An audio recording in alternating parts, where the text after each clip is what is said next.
Okay, അടുത്തതെന്ന് പറയുമ്പം integers നമ്മൾ മുമ്പ് പറഞ്ഞ പോലെ നെഗറ്റീവ്, സീറോ, പോസിറ്റീവ് നമ്പേഴ്സിനെയാണ് നമ്മൾ ഇൻറ്റീജേഴ്സ് എന്ന് പറയുന്നത്. ഇൻറ്റീജേഴ്സ് തമ്മിൽ അഡീഷൻ നടത്താം, സബ്ട്രാക്ഷൻ നടത്താം, മൾട്ടിപ്ലിക്കേഷൻ, ഡിവിഷൻ. രണ്ട് ഇൻറ്റീജേഴ്സ് തമ്മിൽ ഈ ഓപ്പറേഷൻസ് നടത്തുമ്പോൾ നമുക്കൊരു ഇൻറ്റീജർ തന്നെ കിട്ടും. അതിനെയാണ് നമുക്ക് ക്ലോഷർ പ്രോപ്പർട്ടി എന്ന് പറയുന്നത്. ഇനി കമ്മ്യൂട്ടേറ്റീവ് പ്രോപ്പർട്ടി എന്ന് വെച്ചാൽ A+B = B+A അല്ലെങ്കിൽ A*B=B*A. Associative property is A+B+C =A+B+C or A*B*C A*B*C. Distributive property എന്ന് പറയുന്നത് A*B+C. ഇതിനെ അകത്തോട്ടിടുമ്പം A*B+A*C. അതാണ് ഇത്രയാണ് പ്രോപ്പർട്ടീസ്.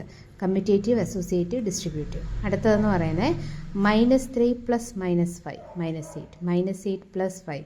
ഒരു മൈനസ് ഒരു പ്ലസ്സും ഉണ്ടെങ്കിൽ അത് രണ്ടും കൂടി മൈനസ് ചെയ്യണം. എന്നിട്ട് ഏതിനാണ് വലിയ സൈൻ ഉള്ളത് അതിട്ട് കൊടുക്കണം. അടുത്തത് -3 × -2 എന്ന് പറയുന്നത് -6, 3 × -2 ഒരെണ്ണത്തിനേ ഉള്ളൂ നെഗറ്റീവ്, അപ്പം -6. -3 × 2 -6. -10/2 -5. -20/-4 5. ഫ്രാക്ഷൻസ് ഡിനോമിനേറ്റർ ഒരുപോലെ ആകുമ്പോൾ നമുക്ക് വെറുതെ അങ്ങ് പ്ലസ് ചെയ്താൽ മതി. ഡിനോമിനേറ്റർ സെയിം അല്ലെങ്കിൽ അങ്ങോട്ടും ഇങ്ങോട്ടും ഒരുപോലെ ആക്കുക. ഒരേ നമ്പർ വെച്ച് ഇതിനകത്തും ഇന്ത്യയിൽ ഒരുപോലെ ആക്കിയിട്ട് ഓപ്പറേഷൻസ് ചെയ്യണം. ഇനി മീൻ എന്ന് പറയുന്നത് എത്ര ഒബ്സർവേഷൻസ് ഉണ്ട്, sum of all the observations. Suppose ഒരു ഡേറ്റയിൽ 1 2 3 4 5 ഇങ്ങനെ ഉണ്ടെന്ന് വെച്ചോ. ഇതിൻ്റെ എല്ലാം കൂടി കൂട്ടിയത് മേലെ എഴുതുക. എത്ര എണ്ണം ഉണ്ട്? 1 2 3 4 5 5എണ്ണം. നമ്പർ ഓഫ് ഒബ്സർവേഷൻസ് അടിയിൽ എഴുതുക. മീഡിയൻ എന്ന് വെച്ചാൽ മിഡിൽ വാല്യൂ. അതായത് നമ്മൾ ആദ്യം അസെൻഡിങ് ഓർഡറിൽ എഴുതണം. അസെൻഡിങ് ഓർഡർ എന്ന് വെച്ചാൽ എന്താ? ആൻഡ് ചെറുത് ആദ്യം എഴുതണം. അപ്പോൾ ഇത് അസെൻഡിങ് ഓർഡറാണ്, ചെറുതല്ലേ ആദ്യം. ഇതിലേക്ക് മിഡിൽ ഏതാണെന്ന് നോക്കുക. 3 ആണ് മിഡിലുള്ളത്.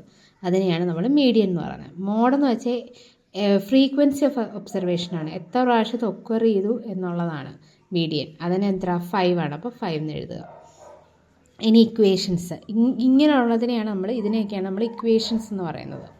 പിന്നെ നമ്മൾ ആംഗിൾസിനെ പറഞ്ഞു. അക്യൂട്ട് എന്ന് പറയുന്നത് <90, obtuse is >90 and between 90 and 180 obtuse എന്ന് പറയുന്നത്. Right angle is = 90, straight angle is 180 degree. രണ്ട് ആംഗിൾസ് കൂട്ടുമ്പോൾ 90 ഡിഗ്രി കിട്ടുവാണെങ്കിൽ അതിനെ കോംപ്ലിമെൻ്ററി ആംഗിൾസ് എന്ന് പറയും. രണ്ട് ആംഗിൾസ് കൂട്ടുമ്പോൾ 180 ഡിഗ്രി കിട്ടുവാണെങ്കിൽ അതിനെ സപ്ലിമെൻ്ററി ആംഗിൾ എന്ന് പറയും. ഇങ്ങനെ ആംഗിൾസിനെ വെർട്ടിക്കലി ഓപ്പോസിറ്റ് ആംഗിൾസ് എന്ന് പറയും, which will be always equal. ഇങ്ങനെയുള്ള ആംഗിൾസിനെ ഓൾട്ടർനേറ്റിംഗ് ഇൻറ്റീരിയർ ആംഗിൾസ് എന്ന് പറയും. ഇതൊരു പാരൽ ലൈനാണ്. ഇത് രണ്ടും പാരൽ ലൈൻസാണ്. പാരൽ ലൈൻസ് എന്ന് വെച്ചാൽ lines that do not intersect. ഇതിനകത്തോട്ട് ഇങ്ങനൊരു വര വരയ്ക്കുന്നു. ഈ വരയെ പറയുന്ന പേരാണ് ട്രാൻസ്വേഴ്സ് എന്ന് പറയും. അതിൽ ഫോം ചെയ്യുന്ന ഈ രണ്ട് ആംഗിൾസ് ഇൻറ്റീരിയർ ഓപ്പോസിറ്റ് ആംഗിൾസ് ആണ്, ഓൾട്ടർനേറ്റ് ഇൻറ്റീരിയർ ആംഗിൾസ് ആണിത്. ഈ രണ്ട് ആംഗിൾസും ഈക്വൽ ആയിരിക്കും. പിന്നെ നമ്മൾ ട്രയാങ്കിളിനെ പറ്റി പറഞ്ഞപ്പോൾ നമ്മൾ പറഞ്ഞു 3 തരം ഉണ്ട്. ഇക്വലാറ്ററൽ ട്രയാങ്കിൾ, എല്ലാ സൈഡും ഈക്വലായിട്ടുള്ളത്. ഐസോസിലസ് ട്രയാങ്കിൾ, 2 സൈഡ് ഈക്വൽ ആയിട്ടുള്ളത്. സ്കാലിയൻ ട്രയാങ്കിൾ, ഒരു സൈഡ് ഈക്വൽ അല്ലാത്തത്. പിന്നെ ട്രയാങ്കിളിൻ്റെ 3 ആംഗിൾസും കൂട്ടുമ്പോൾ 180 ഡിഗ്രി കിട്ടും.